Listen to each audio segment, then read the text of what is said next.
as you were still growing up now, still try to sort of filter out the argument that you hear now among your peers, your friends.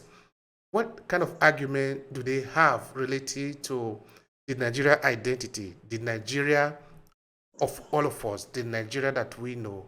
I'm trying to see if anything could have sort of um, trigger you into doing what you are doing today, whether because you like it or because somebody push you or because of what you hear.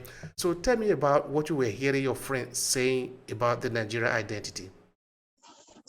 Well, what I do now, the space I find myself now, um, is not because I was being pushed. It's not because someone forced me to study this particular field. No, it's what I actually have interest in, and along the line, I found myself in it. Actually, aspiring to enter university, everybody wants to be a lawyer, everybody wants to be a doctor. I actually aspired to be a lawyer, but I didn't get admission into law. So I was given French and international studies. In my mind, I was like, French, out of all countries, where do I start from? I don't even know how to say good morning, whatever it is in French. But I started, and it took me about 2 to 3 years before I got interest, before I found interest in learning French language. I was in 300 level second semester going to my final year before I started having interest in French language. So it means that I've lost some years not having interest in that particular language. But because it's not just French, it's the French and international study. So the international study part of it actually helped my CGPA. But the French part of it, I was having carryovers because I did not have interest in it. But as at 2014, we went to French village in Badagry. I started seeing some things about French. I was like, oh, French is this sweet. And I started finding interest in it. Then we came back, there was a strike. I used the opportunity to just travel to the Francophone country to learn more about that. So leaving the university, I've actually aspired to be in development sector to work with an NGO. Though that has been my dream, though I started in education. So I started teaching French, going for a service at NYC. I served with the Nigerian Army. I'm also in Bauchi, served there as a French instructor. Then from there, taught at Nigerian Army School, taught as French, worked as French instructor also. Then it was in the process of teaching or working as a French instructor. That's when I got an offer to Clean Foundation. Is an NGO in Abuja, which is into security sector. That's when I got an offer as an intern to intern with them. That was after my master's. So after my master's, I decided that I can't just have a master's certificate without practicing. So I decided to apply for internship for no governmental organization. And that was how I got into the development sector. And working there as an intern with the Clean Foundation, that was why I got to find more, discover more about myself, aside from teaching. So I could love being on the field. I could love practicing as election. I practiced in election, so I monitored the Ondo and Edo State election. That was 2020. And then monitored the Anambra State election, which was last year, and this year, February, FCT area council election. And also, there are a lot of projects which I played some role in, and I got to know that it's not just about influence. It's about what you want yourself. It's about your interest. And it's time we try to define what we really want for ourselves, so that if we don't, like they say that a mind that is not refined with what he or she wants, that kind of mind will easily be influenced. So the sector or the things I do now is not about a matter of place. It's a matter of what I want, and my interests. So with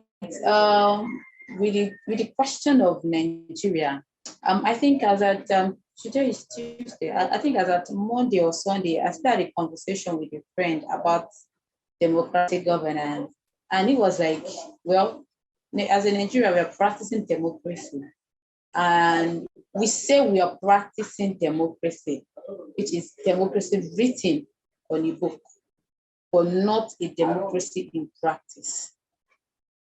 And which is that a democracy system of government is a form of government which by the supreme power is vested in people.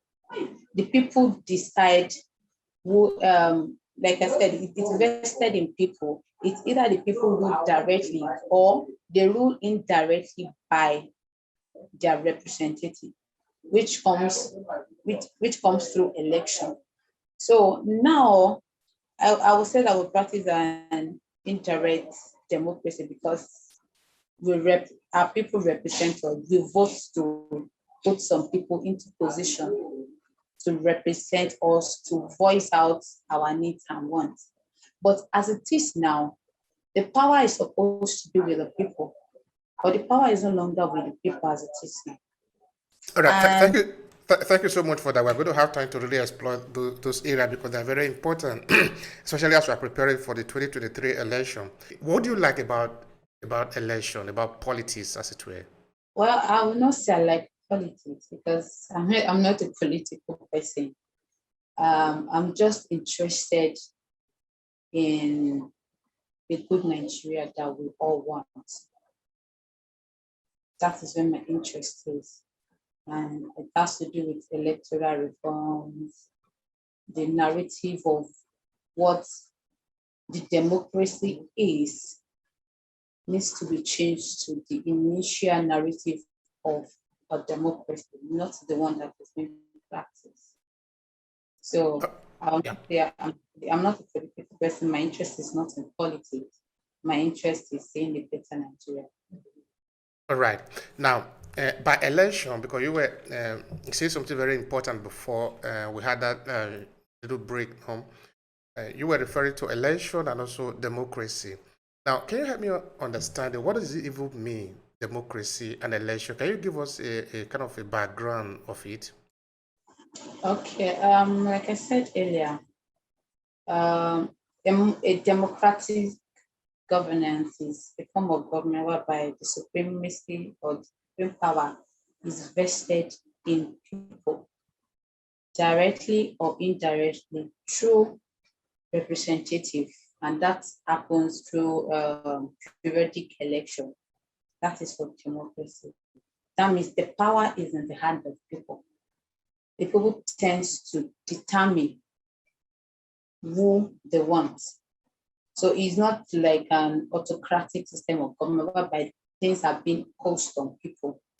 This time around, people are not being forced into doing what they do not want to do. So the power is in the hand of people now. That is what democracy talks about. Democracy talks about freedom. And democracy comes with rights, rights of citizen, rights of participation, right to life, respect for human dignity, freedom of speech, freedom of movement.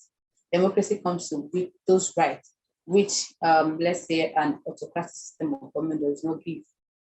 So coming into democracy now, and democracy is the most important tool in realizing, election rather, is the most important tool in realizing or in achieving democracy.